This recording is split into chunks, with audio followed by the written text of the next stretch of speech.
Ma-remember Ginoo ang imong kaayo no kadtungod when sa reunion kumbaga nagkawatak-watak naglainay buot ug ug karon nagyunay. Sa story ni tatay no sa ilang love story ni nanay. Sige.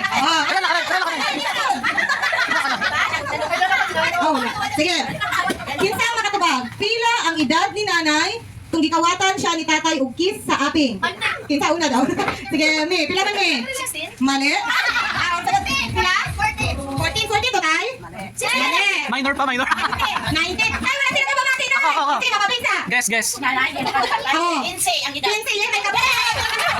Abo-abo na kayo. Ay, sino na una? Ikaw na lang. Sige. Ikaw. 19. Agoy, mali. Sige. 18. Mali. Ay, mali, gabon. Naman ka ba naman ka? Wala ka lagot. Ay, 20 gali. Pero rin naman sabi ako sila kita nyo. Pati may tabo, si Manu Gina. Okay, hari next. Sige lang ka magmay. Bro, 15 galokan.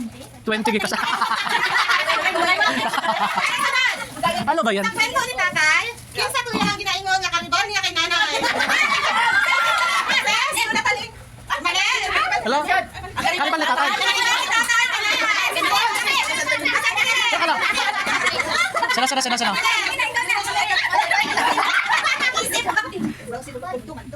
Ano ba ang kwento sa kanya? Dotong si... Kasi ginabalik-balik, ikapila yun na nagawa sa babalay. Ang kanibor, ginawa niya na kay nanay. Ate ka maunay. Sino man to? Humong. Alam na kabalo.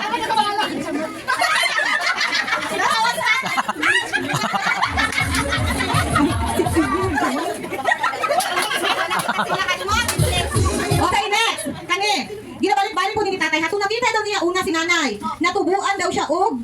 Aside sa kumpa na. Ito siya term niya dati. At first sight. Dili, na siya term mo ginabalik-balik. Tuban, pimple. Natubuan, gid ko sa. Pimple. Sige, nag-start siya sa letter A. Asa na siya saya? Ah? Ginabalik-balik niya na magkwento si tatay. Natubuan, gid daw siya sam. Katong nakita niya si nanay.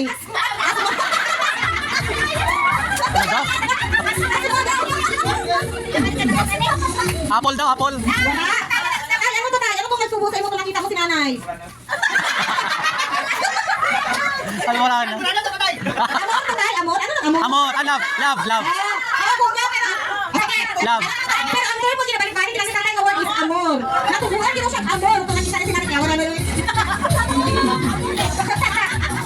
Kaya tanan, pwede na siguro mag-ano, kabalo na niya eh. Pila ang age gap ni nanay kag ni tatay? Kinsa una nagtatamot? Sino naman ano? Kinsa una? Ako.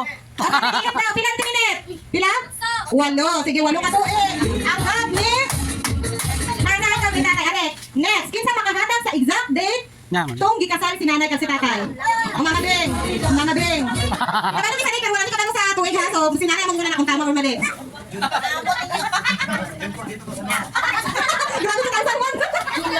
Itong Sa 1968 at nanay. John.